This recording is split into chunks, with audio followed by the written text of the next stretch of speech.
ગઈ 20 નવેમ્બરના રોજ રાજ્ય સરકાર શ્રી દ્વારા સૂચિત જંત્રી વધારો જે ડિક્લેર કરવામાં આવ્યો છે તેમાં અમને જાણવા મળ્યું છે કે 200% થી 2000% સુધીનો જંત્રીનો ભાવ વધારો સૂચિત રાજ્ય સરકાર શ્રી દ્વારા કરવામાં આવ્યો છે। 1 મહિનો એના વાંધા સૂચનની મુદત છે, એટલે અમે રાજ્ય સરકારશ્રીને સર્વપ્રથમ તો એવી રજૂઆત કરી છે કે આ 1 મહિનો ખૂબ ઓછો પડે, અમને લોકોને બીજા 60 દિવસ એટલે હજી 2 મહિનાનો સમય જોશે, એટલે ટોટલ 90 દિવસનો સમય જોશે।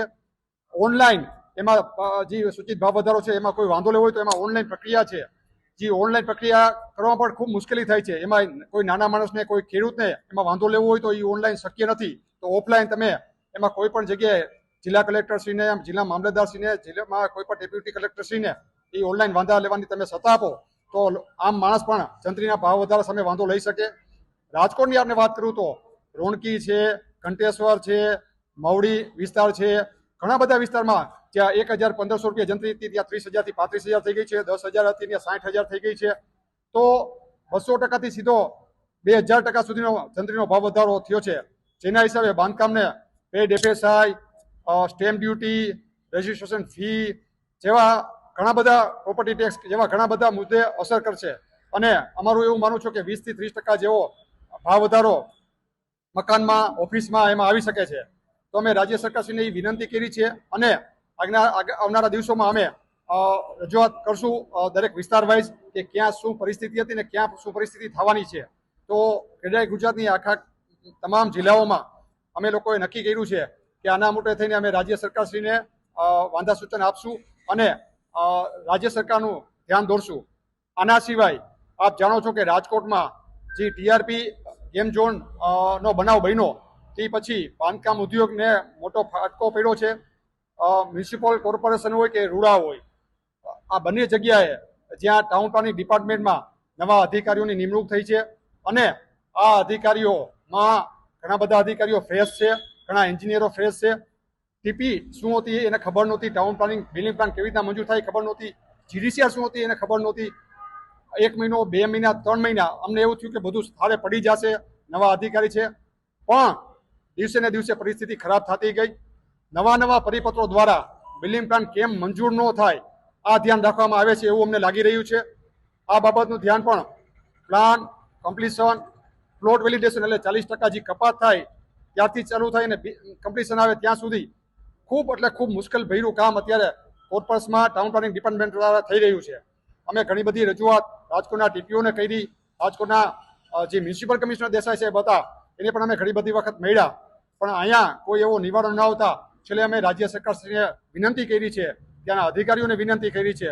અમને એવો વિશ્વાસ આપવામાં આવ્યો છે સરકારશ્રી દ્વારા કે ટૂંક સમયમાં તમારા પ્રશ્નો એનું નિરાકરણ થઈ જશે અને બધી સ્થિતિ સામાન્ય થઈ જશે આવી અમારે વાત થઈ છે।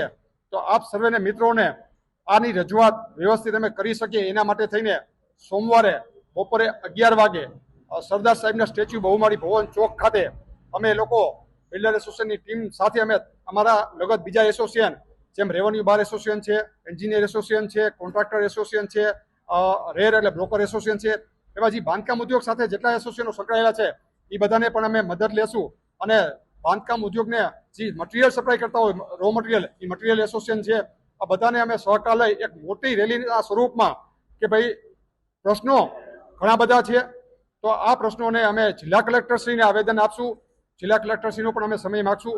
સોમવારે બહુ મોટી સંખ્યામાં અમે લોકો ભેગા થઈને જવાના છીએ, તો આપ સર્વે સોમવારે પણ પધારજો અને અમારા પ્રશ્નોને યોગ્ય દિશા મળે, યોગ્ય વાચા મળે, યોગ્ય જગ્યાએ પહોંચે તો આપ સર્વે એમાં અમને અમારી મદદ કરજો। સ્થિતિ બહુ એટલે બહુ ખરાબ થઈ ગઈ છે, ત્યારે આ બિલ્ડરોને અત્યારે રોડ ઉપર ઉતરવું પડે છે।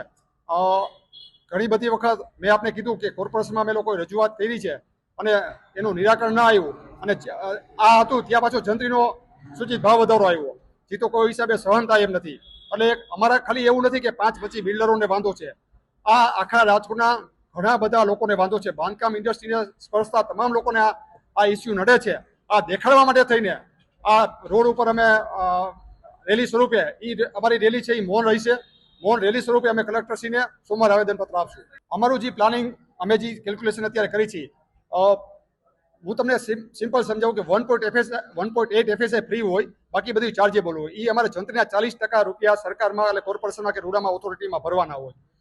એટલે પહેલા જંત્રી આજે 10,000 રૂપિયા હતી અને દસ્તાવેજ થતો તો એનો 10 લાખનો, અત્યારે 60,000 રૂપિયા જંત્રી થઈ, દસ્તાવેજ થયો 35-40 લાખનો.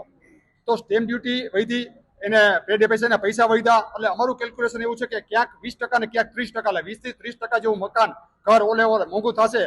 30 લાખની બજેટનું ઘર હોય તો એ 34 લાખથી 36 લાખની વચ્ચે, એટલે 4 થી 5 લાખમાં ઘર, લોકોને પોતાનું ઘર, સપનાનું ઘર મોંઘું થશે એવું અમને લાગી રહ્યું છે. સોમવારે અમે આવેદન આપવાના છીએ, એમાં તમામ મુદ્દા આવરી લેવાના છીએ અને આ મુદ્દા વિશેષ સોમવારે પાછી અમે ચર્ચા કરવાના છીએ. આપે વાત કરી, બહુ સાચી વાત કરી છે. ફ્રી ઓફ કોસ્ટ 1 પણ રૂપિયાનું વળતર લીધા વગર 40% જગ્યા કોર્પોરેશન કે ઓથોરિટીને આપી દેવાની છે. અને એ પણ એ લોકોને સારી જગ્યા જોઈ. અમને ખંડ નબળો આપે એમાં વાંધો નહીં, સારી જગ્યા એ લોકોને જોઈ છે. એની ફેન્સિંગ કરી દેવાની, એની ચોકીદારી કરવાની. એમાં કોઈ દબાણ કરે તો અમારા બિલ્ડિંગ પ્લાન આ લોકો મંજૂર નહીં કરે. આવા પણ પરિપત્રો કર્યા છે. ડિટેલમાં તમને પરિપત્રો અમે સોમવારે આપશું. કયા પરિપત્રોથી કેટલી બધી નુકસાની ગઈ છે, પ્લાન આમાં મંજૂર થાય એવી શક્યતા નથી, આ બધી ડિટેલ આરે અમે સોમવારમાં રાજ્ય સરકારના પ્રતિનિધિ તરીકે જિલ્લા કલેક્ટરશ્રીને આવેદન આપવાના છીએ. બહુ મોટી સંખ્યામાં અમે આવેદન આપવાના છીએ અને ત્યારે બધું અમે ડિટેલ આપણે ચર્ચા દેશું.